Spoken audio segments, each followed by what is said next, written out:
सोचिए हमारे आसपास कितनी ही समस्याएं होती हैं, है ना? पर क्या कभी एक ख्याल आता है कि एक आवाज, सिर्फ एक विचार, क्या वो सच में देश का कानून बदल सकता है? आज हम इसी सफर पर निकलने वाले हैं। हम देखेंगे कि कैसे लोगों की आवाज संसद की दीवारों को पार करके एक ऐतिहासिक कानून में बदल गई। लेकिन रुकिए, हमारी ये कहानी संसद के बड़े बड़े हॉल से नहीं, बल्कि एक घर के अंदर से शुरू होती है। एक ऐसी समस्या से जो बहुत आम तो थी, पर जिसके बारे में कोई बात ही नहीं करना चाहता था। हम बात कर रहे हैं घरेलू हिंसा की। इस तस्वीर में दिख रही महिलाओं की तरह ही न जाने कितनी ही महिलाओं ने अपनी चुप्पी तोड़ी और अपनी आवाज उठाई। तो फिर सवाल वहीं का वहीं है। एक आम नागरिक की आवाज उन महिलाओं की आवाज की तरह कानून की मोटी मोटी किताबों तक आखिर पहुंचती कैसे है? चलिए एक असली कहानी के जरिए स्टेप बाय स्टेप इस पूरी प्रक्रिया को समझते हैं। देखिए, हर बड़े बदलाव की शुरुआत एक छोटी सी आवाज से ही होती है। तो चलिए सबसे पहले ये देखते हैं कि कैसे घर के अंदर की एक तकलीफ एक बहुत बड़ी पूरे देश की मुहिम बन गई। तो समस्या थी घरेलू हिंसा, पर उस वक्त कानून की नज़र में इसका मतलब सिर्फ शारीरिक चोट पहुंचाना था।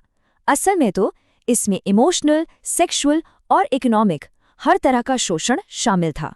तो जरूरत थी एक ऐसे कानून की जो हिंसा के हर रूप को समझे, उसे पहचाने और महिलाओं को असल में सुरक्षा दे सके। तो सबसे पहला कदम था आवाज उठाना। अलग अलग महिला संगठनों ने जन सुनवाई यानी पब्लिक हियरिंग्स की। मीडिया ने इस पर खूब रिपोर्टिंग की और धीरे धीरे पूरे देश में इस मुद्दे पर एक जागरूकता फैलने लगी। और यही तो दिखाता है कि बदलाव की शुरुआत हमेशा लोगों के बोलने से ही होती है। अच्छा, तो लोगों ने आवाज तो उठा दी, पर सवाल ये है कि इस आवाज को सुनेगा कौन? यहीं पर हमारे लोकतंत्र की सबसे बड़ी ताकत काम आती है। वो ये कि नागरिक खुद अपने प्रतिनिधि चुनते हैं जो उनकी आवाज को संसद तक पहुंचाते हैं। और इन प्रतिनिधियों को चुनने का जरिया क्या है? वो है चुनाव। इसी एक प्रक्रिया से आम नागरिक ये तय करते हैं कि संसद में उनकी तरफ से कौन बैठेगा और कौन बड़े बड़े फैसले लेगा। अब इस पूरी व्यवस्था की नींव है एक बहुत ही पावरफुल आइडिया, जिसे हम कहते हैं सार्वभौमिक वयस्क मताधिकार।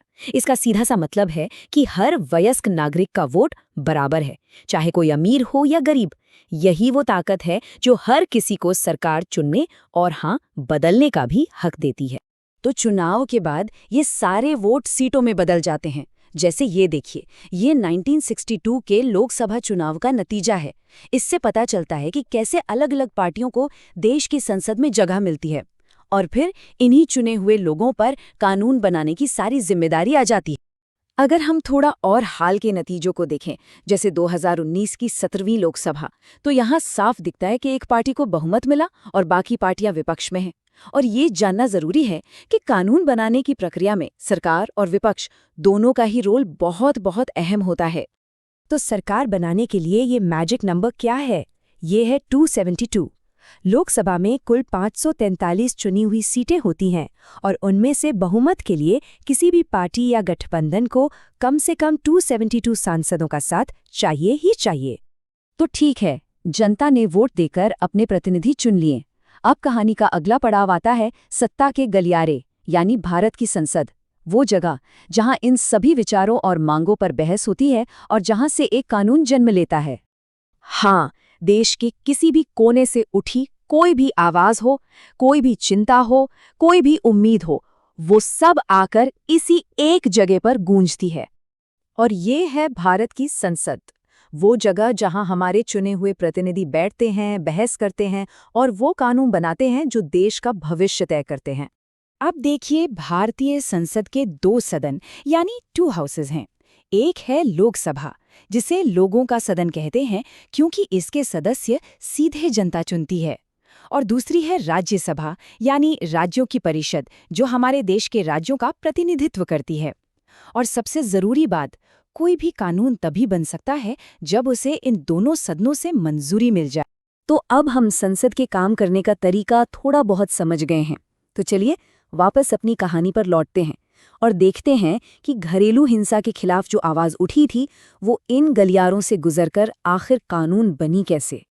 देखिए, कोई भी विचार इन 6 स्टेप्स से गुजरकर ही कानून बनता है। सबसे पहले जनता की तरफ से एक मांग उठती है, फिर एक्सपर्ट्स एक बिल का ड्राफ्ट तैयार करते हैं। इसके बाद असली परीक्षा शुरू होती है संसद में। बिल पेश होता है, उस पर जबरदस्त बहस होती है और उसे एक कमेटी के पास भेजा जाता है ताकि उसकी बारीकी से जांच हो सके।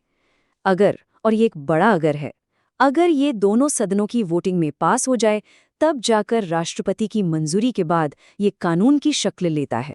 और यहाँ सबसे दिलचस्प बात ये थी कि इस केस में नागरिकों का रोल सिर्फ मांग उठाने तक ही खत्म नहीं हुआ। नहीं, वकीलों और सोशल एक्टिविस्ट ने मिलकर बिल का पहला ड्राफ्ट खुद तैयार किया। और इतना ही नहीं, उन्होंने अपनी मांगों को संसदीय कमेटी के सामने भी रखा।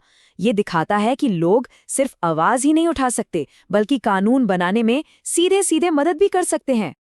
लेकिन ये सफर इतना आसान नहीं था, बिल्कुल नहीं। 2002 में जब सरकार ने बिल पेश किया तो एक्टिविस्ट्स को बड़ी निराशा हुई। क्यों? क्योंकि उनकी कई जरूरी मांगें बिल से हटा दी गई थीं। तब उन्होंने एक बहुत बड़ा फैसला लिया। उन्होंने सरकार के ही बिल का विरोध करने की ठानी, ताकि जो भी कानून बने वो मजबूत बने और सच में काम आए। और फिर सालों के संघर्ष के बाद आखिरकार वो दिन आया। 2005 में ये बिल संसद के दोनों सदनों से पास हो गया और 2006 से घरेलू हिंसा से महिला संरक्षण कानून पूरे देश में लागू हुआ। इस एक कानून ने लाखों महिलाओं को एक बहुत जरूरी कानूनी सुरक्षा दी। तो हमने ये तो देख लिया कि नागरिक कानून कैसे बनवा सकते हैं, पर एक मिनट रुकिए। क्या हो अगर संसद कोई ऐसा कानून पास कर दे जो लोगों को ही पसंद ना आए? क्या तब नागरिकों के हाथ में कोई ताकत नहीं बचती? जी नहीं, ऐसा बिल्कुल नहीं है। ताकत तब भी बचती है। और यही तो हमारे लोकतंत्र की खूबसूरती है कि यहाँ नागरिकों को सरकार से असहमत होने का पूरा अधिकार है। लोग पब्लिक मीटिंग्स कर सकते हैं, शांति से विरोध प्रदर्शन कर सकते हैं, अखबारों में लिख सकते हैं, टीवी पर अपनी बात रख सकते हैं। और हाँ, अगर उन्हें लगता है कि कोई कानून संविधान के खिलाफ है तो वो उसे अदालत में भी चुनौती दे सकते हैं। इतिहास में ऐसे कई उदाहरण हैं। जरा इस तस्वीर को देखिए। ये है रोजा पार्क्स। 1955 में अमेरिका में उन्होंने एक अन्याय से भरे कानून को मानने से साफ इनकार कर दिया। उनके सिर्फ एक नहीं ने एक बहुत बड़े सिविल राइट्स मूवमेंट को जन्म दे दिया, एक ऐसा आंदोलन जिसने इतिहास का रुख ही मोड़ दिया। ये हमें दिखाता है कि अन्याय के खिलाफ एक आवाज उठाना कितना जरूरी है। तो आखिर में सवाल फिर वही आकर खड़ा होता है। कानून भले ही संसद में बनते हैं, पर न्याय की मांग, उसकी पहली चिंगारी असल में कहाँ से शुरू होती है? ये पूरा सफर हमें एक ही बात सिखाता है कि न्याय की पहली मांग और बदलाव की असली ताकत वो हमेशा लोगों की आवाज